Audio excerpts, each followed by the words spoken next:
In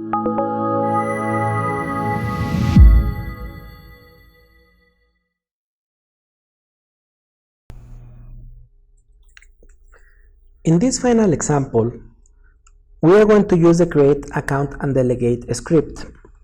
This script is very powerful because it creates a new account, sends 1,000 tokens to it, and then delegates that stake to the stake pool. This is a complex process, so in this example I'm just going to show what the script does, and in order for you to get more information you will need to study the code of the script thoroughly. So let's get started. The first thing is it tries to create an account, and as you see, the transaction that creates a new account is pending in the blockchain. So now we need to wait. If you are using Ouroboros VFT, you only need to wait 10 or 12 seconds. If you are using Ouroboros Genesis, this time is more variable. So let's wait, and when the transaction is ready, we will see the account balance. Now, as we can see, this new account with the address TASH has counter 0, which means it has 0 transactions, delegation is empty, and the value is 1,000 tokens. The next thing that the script is going to do is going to create a delegation certificate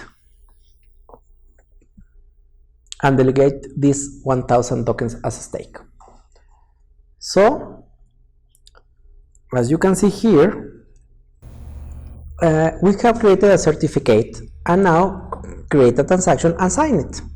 This transaction is then submitted to the blockchain.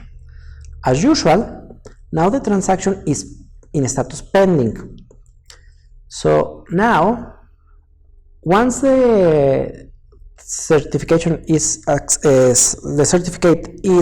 accepted by the blockchain, we have had delegated or stake. Let's wait until the transaction is no longer pending.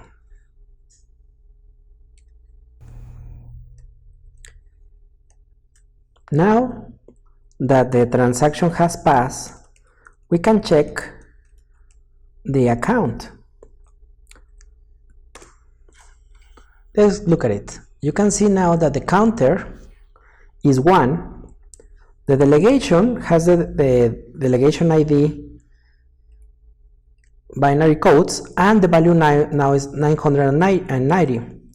This is because, remember, we had 1,000 tokens, but since we had the delegation and that is a transaction, and the transaction fee currently is fixed at 10, so now we have less tokens because we paid for the delegation. And with that, we have delegated stake. As I said, I recommend you to study the create account and delegate script, because there are several steps involved in it, and you know you need to be careful. With this, I invite you to help us create a better Shelley testnet by sending us bug reports. The way to do it is on github.com in the Shelley testnet project. Thank you very much.